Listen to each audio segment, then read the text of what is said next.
注意看牢笼里的这个女囚犯，只见她突然倒地，浑身抽搐，囚犯们都不知所措。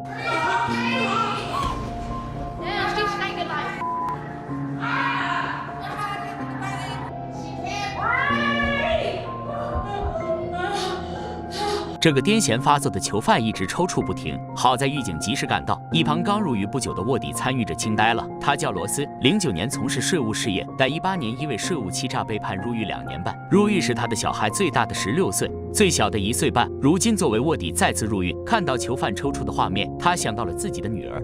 My daughter had a seizure before, and I know the procedure and process.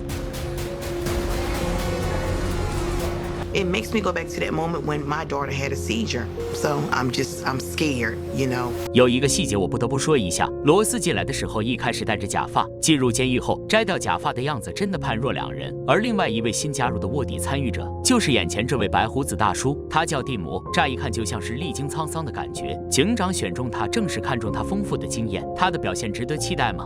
我们接着往下看，蒂姆曾在04年因携带超50万美元的类固醇被捕入狱近6年。他1周内赚的钱比很多人1年赚的都多。参加这次节目，他表现得很自信，但面临每天23个小时的禁闭，年老的蒂姆也不得不开始焦虑。Well, I mean, I don't understand why they're quarantining like this. If they're not taking other measures, you know, it's just like they're trying to make somebody crazy. 是的，焦虑的情绪表现为某种气体。蒂姆一整天都在放毒，室友也因此不断抱怨，他只好发出求救信号。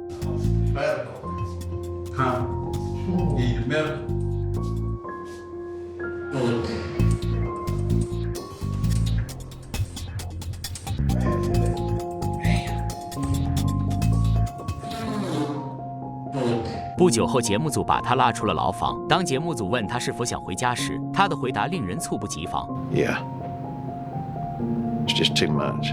这次已经入狱的5名参与者中，有2名已经明确退出了这次计划，节目组也不得不跟警长反映情况。当听到已经有2名参与者退出后，警长很不解原因。其实这已经不言而喻了，隔离让每个参与者都倍感焦虑，很多囚犯都已经超过14天的隔离时间，但仍然在执行1天23个小时的封闭。为了更好的让整个计划继续执行，警长决定将隔离时间由原来的1天23小时改为21小时。接下来每个囚犯都加了额外的2个小时自由时间，超过14天隔离的囚犯也将转到其他牢房，这对于留下来的参与者是个好事情。这天，达瑞斯想在自由时间去洗澡，卡洛斯也刚好一同前往。原本2人并不知晓对方的身份，但一接触，2人才恍然大悟。